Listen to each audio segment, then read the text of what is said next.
home DIY. We are trying to replace new tiles in here. Water keeps going down. It's easy to do, and I'll show you what to do step by step. Right guys, we just put the tiles in. We haven't done the pointing yet. Pointing is putting in between the gaps. We'll be doing that soon. Let it dry for a couple hours and then come back to it. Hi guys, just done the pointing in between the tiles.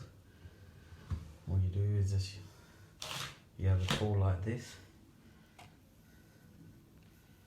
and then you just go in between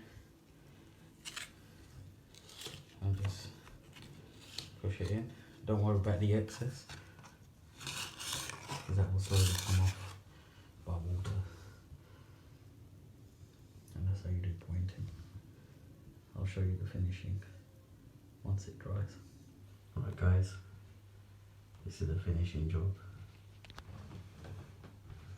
I can clean the rest underneath tomorrow when it dries out completely, but otherwise it's done a pretty good job.